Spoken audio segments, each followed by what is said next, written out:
everybody. I'm Phoenix Ferry. I am the MSc course leader at the Creative Computing Institute at the University of Arts London, and I'm here today to talk to you not about our MSc program, which is amazing and outstanding, and if you want to learn creative coding, please come study with me.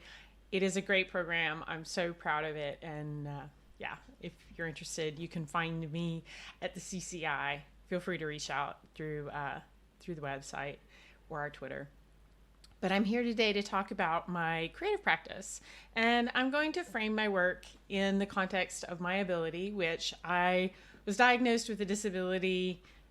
Originally, it started in like 99. I got diagnosed with like 9 different problems. And eventually a doctor looked at me and put a systemic diagnosis together. And I've kind of had to negotiate technology very differently than other people because my body is not going to work with most interfaces.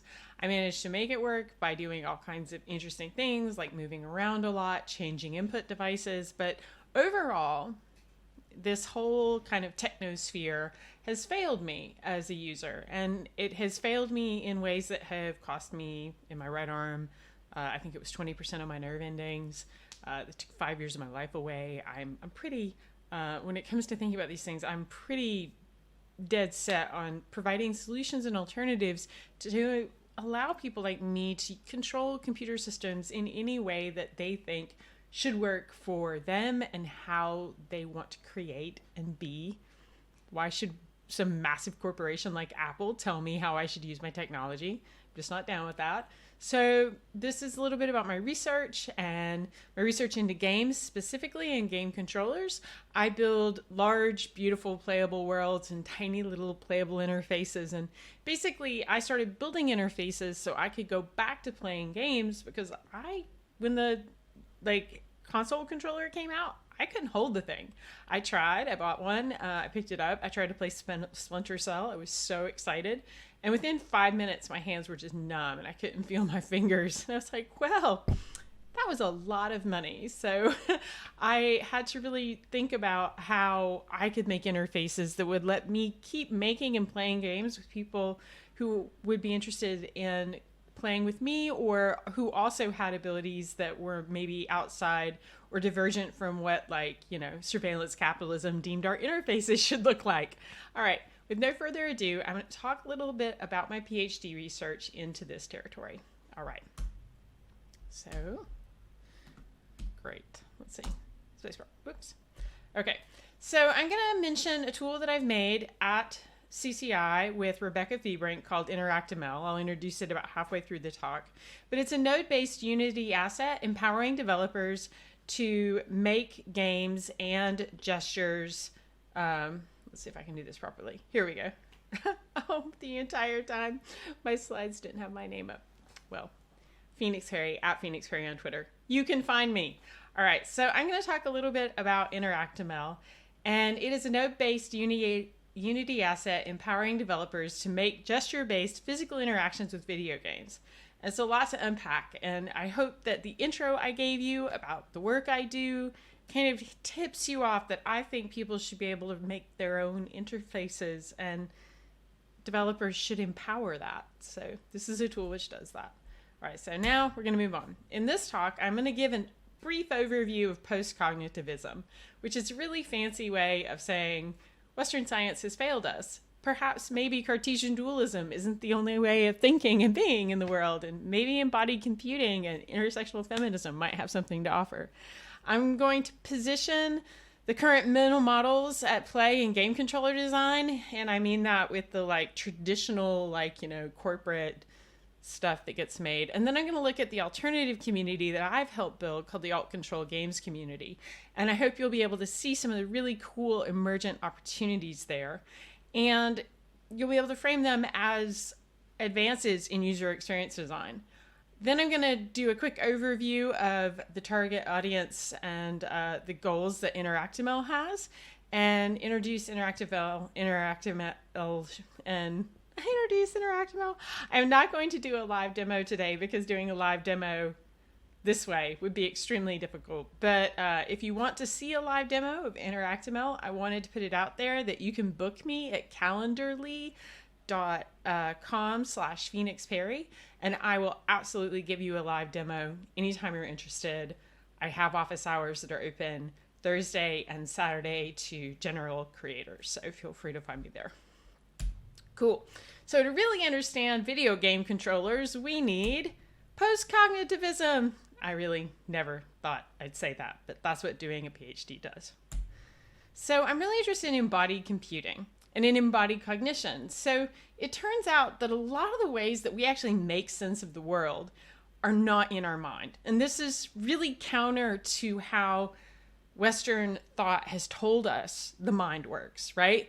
Especially when we talk about AI, you just imagine this like disembodied brain floating outside of the body in a vat somewhere, super intelligence, right? Well, turns out that's not actually how intelligence works at all. And one of the biggest failures of early artificial intelligence was assuming that kind of position. Turns out that the body actually has a lot of cognition in it. And our bodies do a lot of information processing before that thought, like before that information even reaches our mind, before that sensation or, experience even becomes conscious. So a really good example are frogs. So frogs in their retina have these cells that are predisposed to see like dark objects that move in their field. And basically what that's for, so when like flies and stuff come in, their brain can like really quickly grab them. That's why frags, lol, fraggles, I would love that. Why frogs can actually grab flies with their tongue so fast, because they don't ever think about it. That cognition never even reaches their higher level states of like cognitive being. It's all happening in the eyeball itself, which is really cool. So their sensing of the fly is their knowing of the fly's existence, which is pretty profound. This kind of way of thinking works with humans too. Turns out we do a lot of cognition processing in our guts, which I found a recent study on this that I thought was really fascinating. And our bodies hold a lot of the same kind of knowledge. Fear is a really good example. If we think we're being threatened, we have a lot of responses that occur before our cognition even becomes aware of it. And we found this out like late 1800s. So this way of thinking is informed by phenomenology, and phenomenology is a kind of philosophy that really contested mind-body dualism. It said, hey, maybe the mind is not so separate from the world. And it thinks of perception as being intelligence. In embodied cognition, knowing is dynamic and subject to changes in the environment. It's not something that you just it's not declarative knowledge. It's not something you just hold on to because you read in a book. You learn by being in the world. You learn by your senses understanding the world. Cognition extends throughout the body, and it's not limited to the mind. And this is some work done by Lakoff and Johnson in 1999. Inactive cognition is kind of a development of embodied computing, and then let's see if I can remember this. Radical embodied cognition is another thing that has came out. It was right when I finished my master's, but it's like a further take on that even.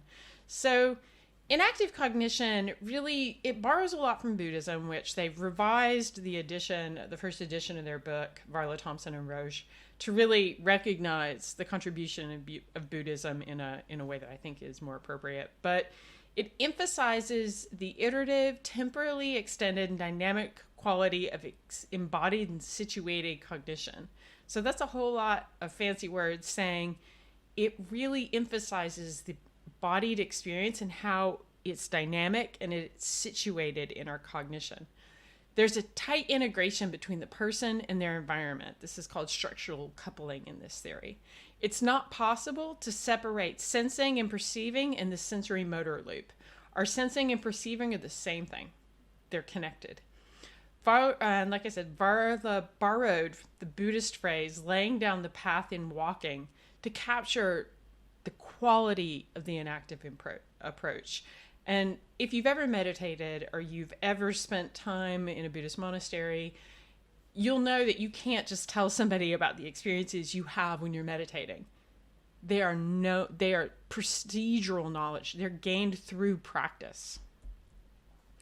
Distributed cognition kind of takes this a step further, and it looks at how there's some amazing books on it. Cognition in the Wild is one if you're interested in digging a bit deeper. But it turns out our cognition is super distributed through our tools and our environment. Sailors on a ship do this in amazing ways. Their cognition is split throughout the ship and the different crewmates. But pragmatic action is action that changes the world.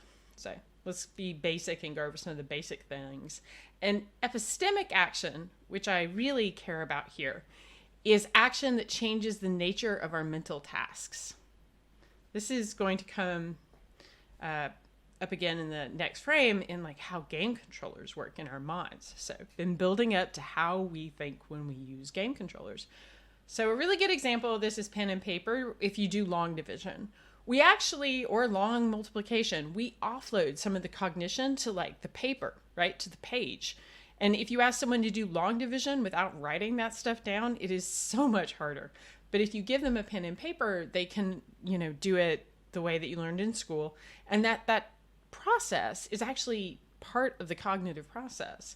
And Chris and Maglio have this amazing paper on distinguishing epistemic from pragmatic action. It came out in 1994, and I adore it. And the reason I adore it is it uses video games to validate the theories it presents. So they did a scientific study with Tetris, and what they did is they gave one group of people Tetris where you could rotate the pieces with a controller, just like Tetris that you played your whole life. And the other group of people, they took the ability to rotate the pieces away from them. And guess what? The people who didn't have the ability to rotate the pieces could barely solve the puzzle. So it turned out the ability the controller gave people to rotate the pieces was part of the cognitive process of playing Tetris and part of its success. So I think that that's like a pretty clear indicator that epistemic action might have a huge impact in user experience design, and that some of the cognition that we're kind of using when we work with these interfaces is actually happening on the device itself, on the object you're interacting with. The controller and its affordances in the user experience design alter players' cognitive processes during gameplay. They alter them. They're not just some sort of brain doing, problem solving, using tool. It is actually just this integrated approach. And material engagement theory takes this a step further. If you're looking for something to take this and understand how it applies to human history and anthropology. So controllers are more than tools that let us play games. They're part of the sensory experience shaping players' very cognition. So here's some of the control schemes that we're using right now in games controllers. So abstract controllers. I've kind of named them that because they don't really have a name. I thought they were called abstract controllers. Turns out I made it up. Totally made that up. Can't find it anywhere. But I like this term abstract because they're not actually connected to anything. You have to learn them. So WASD on a keyboard, if you've ever played a computer game, WASD, W, S, and A, and D are up and down and left and right. But you wouldn't know that unless someone told you, and you have to learn it, right? Some other examples of abstract controllers are knobs. You don't know what that knob does until you see how the game reacts, and you have to kind of form a mapping between how you understand the knob is moving and what it's doing in the game. Joysticks are very similar, and buttons. One of the things that I think is really interesting that I've noticed in my research is that joysticks, or the D-pad or the console controllers, actually takes Cartesian mapping practices and applies it to the controller with the adoption of basically a compass rose right on the device itself. So it infers this out of body, top down approach to spatial awareness, which is something I'm looking into presently. So in studies, abstract controllers actually do a better job and outperform embodied controllers on certain tasks, largely shooting games and other games which have been specifically evolved alongside the history of abstract controller and console controller development, which tells me something really powerful is going on in how the coupling between the game and the controller is occurring.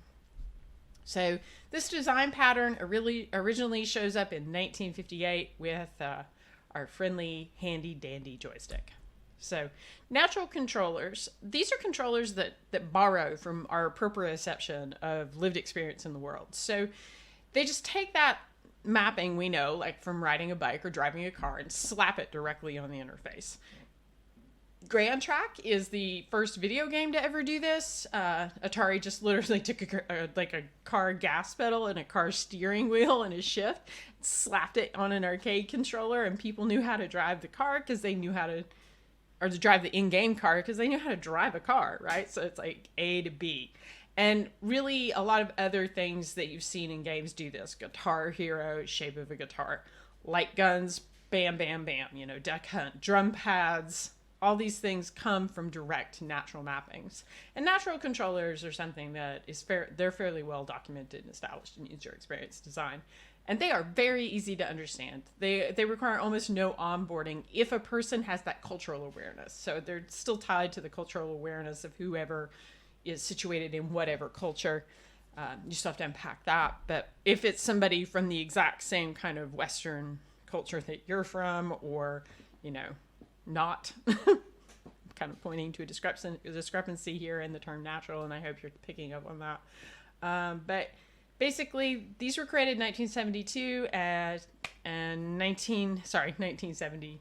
Yeah, that's right. Jeez, seems so old. 1972 to 1974, depending on whether or not you count for the first one which Atari made, which shall remain nameless, but I will hint at it is the first maze game. The interface is unspeakably sexist. So we're moving on. So embodied controllers. These are controllers that use the body. And again, Atari really innovated on this. Atari they blow my mind when you go and look at all the crazy user experience innovation that was happening at Atari early on. This was a mind controller, and they were describing it. You can't really read it very well. You kind of read it on my slides. I apologize for that. But they were advertising in some of their designs as like ways that disabled players could play. And it uses basic muscle tracking across the head. Very few of these ever went into production, but other systems have gone on to kind of pioneer in the same space. The Muse is a headset that's very similar, actually way more advanced, but it's picking up on a similar design and a similar kind of call to action that the brain should be able to control the interface. You also see it in Star Wars, which is something I picked up recently when I rewatched Star Wars. There's a brain control device in the reboot of Star Wars. You see it with the Kinect, the Wiimote, the PS Move, the Oculus Rift, and the HTC Vive. All of these game systems have embodied controllers. So these controllers are not physically diegetic. And what I mean by that is none of the game's story or game's narrative content is getting played out on the controller. The plastic itself is super ambiguous. You can play any game with them. They are just sort of, generic. So this was the original one, 1989, and this kind of stuff is really tied to the hardware industry, and there is a lot of cantankerous hacking going on because these capitalistic companies lock this hardware down, and people like me just don't have access to it. So I was a big part of the Open Connect community to try and bring hacking and machine learning to the Connect really early on because I needed that interface, and Microsoft, thankfully left a bug that they now say is intentional after it got hacked, inside and out. But also Sony's really bad for closing stuff up, and people have to the Move, literally someone did their master's degree to reverse engineer. So embodied controllers are not going away, and we really need better interaction design with them. Like the interaction design for embodied controllers is so pretty poor.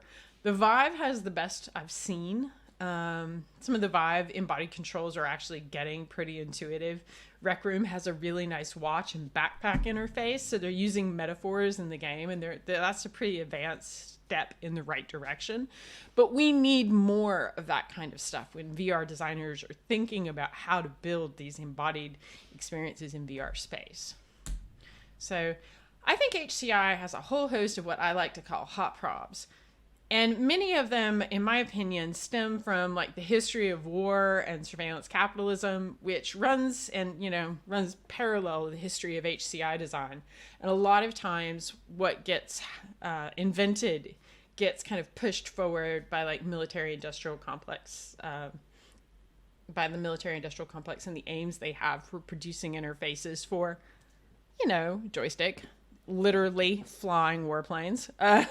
And other things like radar and positioning, like flying drones. A lot of things are getting like really pioneered within like military industrial complex situations that I find really uncomfortable. Video games has a long history of working with the US military to produce basically propaganda. And human-centered design often makes assumptions about mass consumption. And that's another big problem I have with it, other than the fact that it's really tightly coupled to the history of war. It is very tightly coupled to the history of large-scale sales. Not scales, on a scale that like I could use or somebody else who might have a problem could use, but like thousands and thousands, millions and millions of users. So that is a goal. That's a goal of selling units. Universal design needs to go, in my opinion. And I'm going to say universal design did a lot of things right, but has become synonymous with user experience design over the last several years. And I think it's lost a lot of its way. So it was originally thought of as a way to kind of change the architectural built environment to be accessible for the largest number of people. And before we completely get rid of user experience design, I'm just going to say it hasn't even been implemented in large parts of the UK. Like huge parts of the UK are still completely inaccessible to people in wheelchairs or people who need any sort of assistive walking devices that just nobody can get up these tiny staircases and stuff. So basically, the big problem of universal design, the biggest one, is that it assumes that one design, can ever work for all disabilities. And that's just really not the case. Like, disability is not just like a one and done kind of situation. Disabilities are huge. They run the gamut. They can include physical disabilities, mental disabilities, cognitive disabilities, and dropping a curb, while fantastic and really needed, is not the end of things. Like, we need to actually really rethink what access means in a design space. So I'm really interested in looking at game controllers as in a way to explore kind of intersectional feminist practices, handcrafting, and crypt technoscience, as is proposed by Amy Hammery. I hope I'm saying their last name right, actually. They're amazing, and I really love their papers. I've been reading the crypt technoscience manifestos recently, and they have been fantastic. And what they're proposing is that disability is not something that should be engineered out of culture. It should not be optimized away, but rather we should think about how to integrate what it brings to culture in new and valued ways. Design justice is another approach that is worth looking at. It rose out of this like an intersectional feminist approach that takes a lot from Crenshaw's work, Kimberly Crenshaw's stuff. And it really looks at how you would think about design in terms of the matrix of domination, which is a system of looking at different impacts of like intersectional overlaying social issues on top of each other. So for example, like if you happen to be poor, you happen to be, non-Western, or, from a culture that doesn't embrace like Western design principles, or you happen to be disabled, or like, it's like all these different things are going to hit. Like race is a huge one. It's going to like Black women and white women are going to experience the world radically differently because of all of these different intersectional problems that are not just tied to one thing, right? They're tied to like multiple layers of culture. So that's what design justice really kind of says. It really wants people to look at the intersectional way of thinking about design that really takes a much broader lens. And I think that design justice, there are a lot of things about the Allied Media Conference work on design justice that are very connected to my own practice and were, arising organically within my practice around the same time this theory was evolving. And my guess is that I am not alone. And a lot of women have been using, and, a lot of people in general have been using ways to think about craft and making and the kind of craft maker culture that has been unfolding as an opportunity to really rethink how design gets shaped. So alt control games have been answering this call, in my opinion, in the video game space. So what is alt control? So originally I started a game jam with Chris Murio at NYU in 2012. And I started this game jam with Chris because both he and I were really interested in looking at ways that embodied computing could work in video games. And we weren't happy with the solutions we were seeing, and we thought it would be really great to get a bunch of students together to hack on experiences. And some amazing distributed interfaces got produced. One of them was a fun, crazy toy tank, you were in a kid's bedroom with this giant toy tank, and there were 5 different interfaces people had to work together. They were made out of pipes, and it was just wonderful. But it was sponsored by Adafruit and Make magazine, and the first judges were Catherine Isbister and Kaho Abe, and it ran in 2013.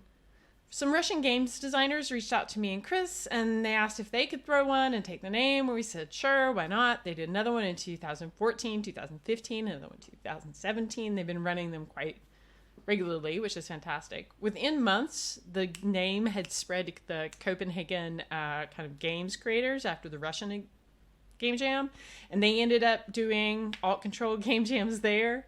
And GDC brought it into the exhibition hall in 2014 when they incorporated it into the IGF as an award category in 27. Sorry, I said that a little bit weird. GDC did an alt control exhibition in 2014 in the main exhibition hall, and the Game Developers Conference, if you've never been, is one of the largest, most important games events that happens worldwide. It's where Xbox and PlayStation, everybody else unveils those brand new shiny consoles. And IGF is the Independent Games Festival. It runs kind of inside of inside GDC, kind of right before it. And they integrated the Alt Control Award in 2017 as part of the IGF, which is really cool. It becomes associated with alt as an alternative, and that has all the connotations that alternative has always had in indie culture, which is no accident, because originally when I was making it, I was thinking of alt.subgroup inside Usenet settings, and I thought that was really cool for me, was one of the inspirations for the name. I wanted to call it alt something, and Chris came up with the control part, and that's how that got born. So there is also a parallel alt arcade experience happening on right now, which deserves separate study, and some of what I'm going to say is going to apply to that, and some of it is not. But that is an amazing kind of community, and there's a lot of crossover. So here's some of the lovely flyers. This was the original game jam that ran at NYU Poly Game Innovation Lab. And this is the Russian flyer from 2017 I found. I thought it was really great because it had a hack glove controller. A website where you can see games that have come out over the last several years in this kind of category. It's Shake That Button, which I adore. So I've been working for a rough definition of what I think alt control games are. And I have a few thoughts on this. So while I helped spark a genre, its rapid growth was more than I could have ever hoped for or even thought would happen. And it's produced a whole host of successful games. And what I've noticed by looking at all of these games and looking at how they work, I believe an alt control game is a game where the mechanics are embedded in the controller itself. So that means that most alt control games cannot be played on a generic controller. The mechanic is actually in the interface. So the game would be very different if you try to play it on a standard joypad, if it was even remotely possible. The mechanic is kind of, you can think of it as the verb in a game, and it involves the controller. So if you think about that, if the verb is touching, the game's controller is going to be touch is going to, pick up and be part of and encourage and have the story of that touch mechanic on the interface itself. So it's impossible to abstract the gameplay away from the controller. They're tightly coupled. The procedural rhetoric is extended into the controller. And what do I mean by procedural rhetoric? I mean the system itself is the message, and it is in the controller. So the game is telling its story through the controller. In art games, like the three in question, and the three in question in this quote from Ian Beghost, I think, are marriage, passage, and I'm going to space on the third one. But a procedural rhetoric does not argue a position, as rather it characterizes an idea. And that's how Ian Beghost defines procedural games. And that's what I think these controllers are doing. They're characterizing ideas on the control space themselves. Okay, so here's a couple of examples of these kinds of games. This is Pain Station, which is, as far as I can tell, the very first one. And all of these games arose out of art schools and the intersection of open source hardware like the Arduino and processing, Director, in some cases C++, the basic stamp controller. These interfaces, which had open source hardware and software, really empowered these kinds of interfaces to come to fruition, because it's the first time people control the software and the hardware. And Pain Station is a really good example of that. The game itself looks like Pong, but when you miss, the game punishes you by using pain as kind of a penalty mechanic. So the controller heats up, and the game actually has nothing to do with Pong and everything to do with who can actually take the most pain in the game. There's even a little whip that comes out and starts slapping you. It's kind of an amazing game. And it's a play on PlayStation and how painful some of those controllers have been to hold. So I kind of love that. Hit Me by Kaho Abe, Rosetta Parsons. It is 2 hack doorbell controllers in these boxes on construction hats. And the goal is to hit the other person on the head first. And then it takes a picture of the person you're hitting. Hold on, let me make sure this makes sense. It takes a picture of the face of the person doing the hitting from the perspective of the person being hit. And then it puts that on the wall. Later editions then tweeted it. And I just thought that was such a wonderful... Hit Me is just this wonderful like social critique around violence, and I love this game. It's also really fun to play. Maddie Bryce is another creator who's made some amazing alt control games. This one is Touch the Artist. Literally none of these buttons, I don't even know if these buttons work, as much as they are there to empower your ability to touch Maddie and play this game alongside Maddie as the interface. So it's very embodied in quite a real physical sense. You're navigating around this little like maze-like world, playing as Maddie. Line Wobbler by Robin Baumgarten is another. It is a game where you kind of play. He was inspired by watching cats reach under doors and bounce springs. And he wanted to make a game based on like the joy cats got from playing with springs.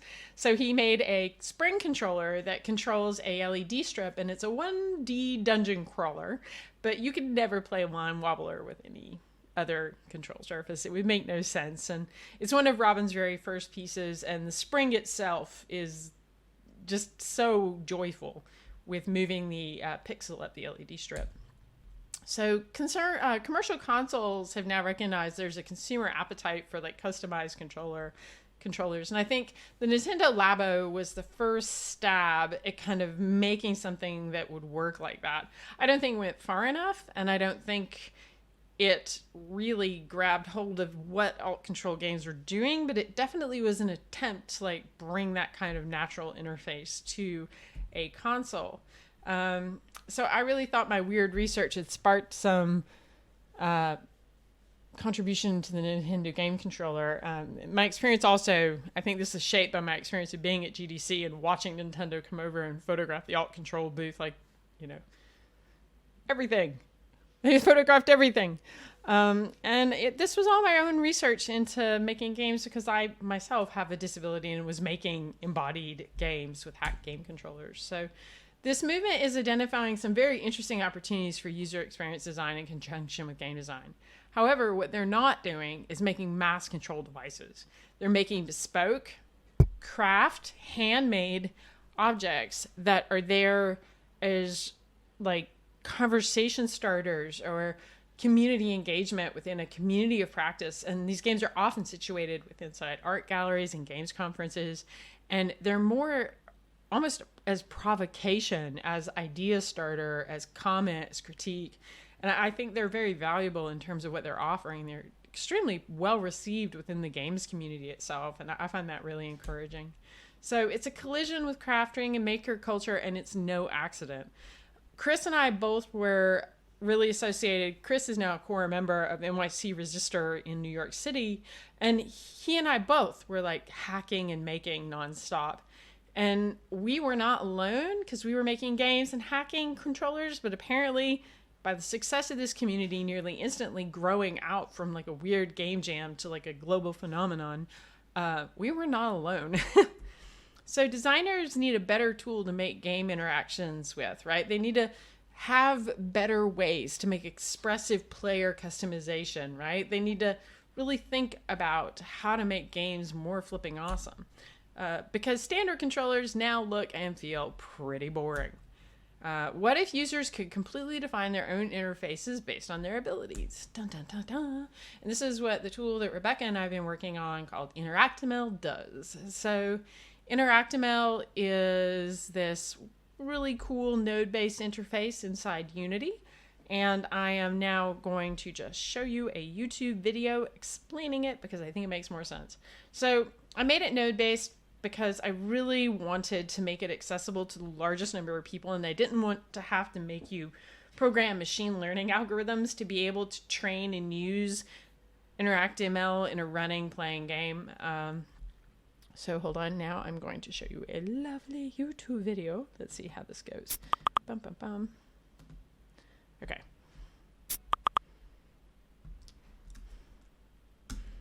Oh no, oh no, oh no.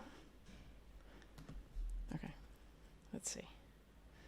Aha, I have it. All right. Oh dear. Please excuse me. I am trying to switch the video here in PowerPoint. All right, great, here we go.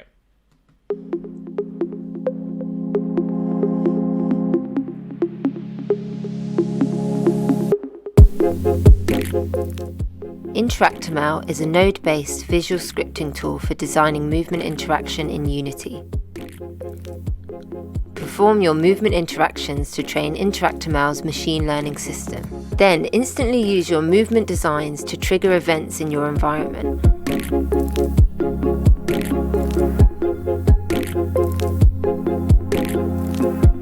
A tool specifically designed for artists, dance practitioners, as well as game developers.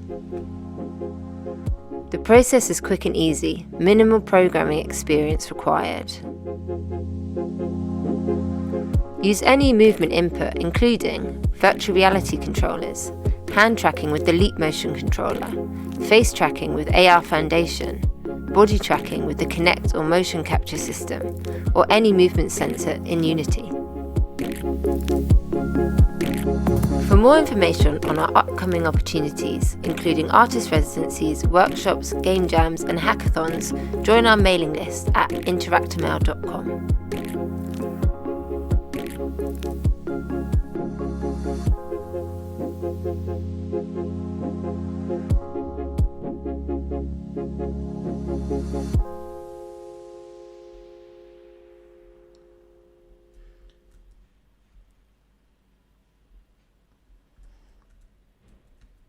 Great. And I hope from that you realize that InteractML is a large group of people now at this point, not just me. It involves a whole host of other researchers, which is always what someone working on software wants. They want their tool to grow into a community, which it now has. And it's bigger than me and Rebecca now. It involves so many wonderful and amazing people that you can read about on the InteractML. Shout out to Clarice, who was in that video and made it. She's been doing most of the heavy lifting design. Cool. Awesome. So moving along, I'm going to now talk about my game Bot Party and just show you some of my own work that I've made. Bot Party is a game that I really wanted to make to explore intimacy and holding hands with strangers in public. And as much as it has been a provocation for others, it has really changed my life. And the experience of touching 3,000 strangers in 1 year will shift how you experience reality. That would be the way I'd put it. So a little bit about Bot Party. It started off as a analog synthesizer and step sequencer that multiple people could play, and I call this one Baby Bot. And it evolved to this.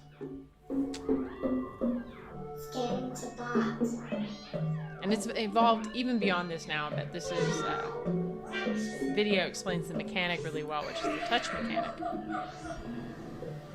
Yeah, if you try and press buttons, you'll hear it'll cue you to interact. So try and press a button. And then if you two connect, you'll get a sound.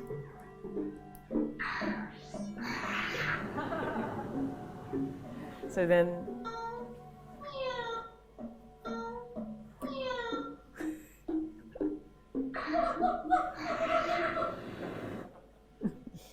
I think this one is,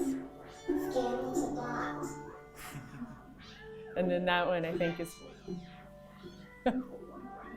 so stitch me.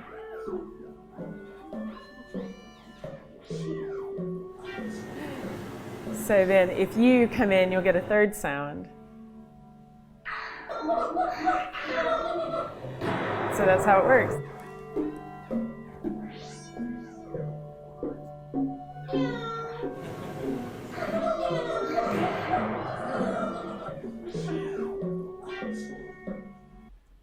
So it's the basics of Bot Party. It evolved to be have multiple modes. One of them where you have to touch certain people at certain times, and it gets faster and faster. It gets really manic.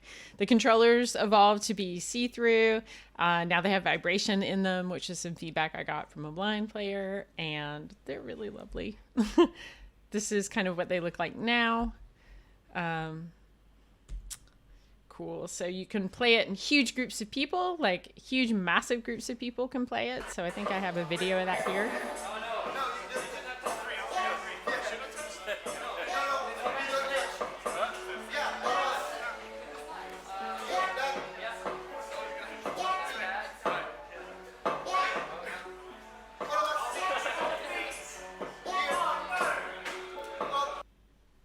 So that's kind of what it looks like when big groups of people play it. Here it was at Res, which is a game conference that happens here in London, and you'll see that groups of 3 to 5 generally play it, and they get very excited when they work out how it works.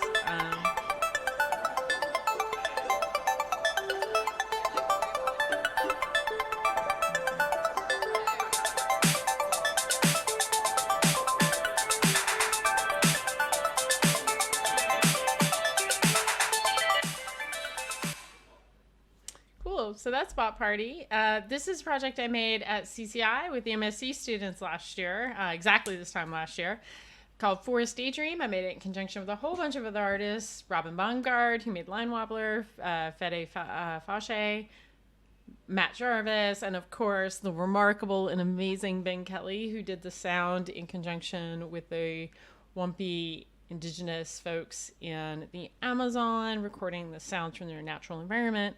And this video game world brought into physical space really is a provocation to think about the collision of virtual and physical spaces, and in so many ways kind of foretold, I feel like, what was coming with our lives in the COVID world, where our physical world would be taken away and we were left with just a virtual representation of it. And the sounds are from the this community in the rainforest, and they really give you a sense of an environment and a place, and this game is just really a delight to play. It's got different experiences in it, different mini games that when you unlock, you can change the lighting, you change the sound. I put in a lot of objects. I think it's really important to have objects that are non-digital environments. I put in some of these cushions to really encourage people to play on the floor, and that definitely happened. There was a whole bunch of bouncing and playing on the floor. I don't think I included a video for Thrum, which is unfortunate, but or from Forest Daydream. But Thrum is another game I'm working on. It is something I started making with Heather Kelly. I've been now working on my own with it. It's a giant haptic grid based on the idea that bees communicate through vibration with the waggle dance to indicate directions to food sources, which this game also does. And it was inspired, that's our mood board. And I wanted to create a way that people, so here the circles are where all the motors are embedded, the grid. That's my circuit board. And you can kind of see people here crawling around on the floor trying to figure out where the vibration that they're hearing is coming from and where it's going. Ultimately, the finished game board looked like this, and you would play it by like getting together in the center and all getting on your kind of hands and knees or feet or standing or laying on your back. I had a lot of people just lay on it for hours. And you're trying to figure out what's going on with the vibrations within it. So my next work is to really clarify what I mean when I'm talking about bespoke controllers in craft. I think that a lot of these interfaces are specifically crafted, and I don't think that I ever want them mass produced. I want them to remain part of my artistic practice, and I want them to remain part of the dialogue of craft. And I really feel this kind of approaching interface design from the perspective of a kind of intersectional feminist perspective, where someone who's been working with disability is attempting to make games for a community they're helping to create as a experience to play with others. I really believe that falls within feminist practice, and I want to clarify that research a bit more in my PhD. And I really think it's time for a universal design critique. I'm really upset that it took Microsoft, I remember counting, I think it was 17 years from the original bringing out of the Xbox, either 14 or 17, the Xbox controller, to launch an accessibility controller. And this is really something that it burns me up inside when people bring out assistive technologies and then they charge more for them, which is what Xbox did. And you can't just buy a version of the Xbox with the assistive controller. No, you could pay an extra $100 because capitalism. Might as well make money off people who have disabilities, right? Because they're loaded. Lots of feels there. So anyway, that is my work, and that is kind of what I'm thinking about, where my head is out, and I hope you took my lovely thoughts that are my PhD research, and it wasn't too painful, and it was clear. And if you have any questions, please let me know, and I will absolutely answer them. Twitter @PhoenixPerry. I'm also phoenix.perry at arts.ac.uk. And that's it. Thanks for coming. Thanks for listening. And I really appreciate your time. Bye.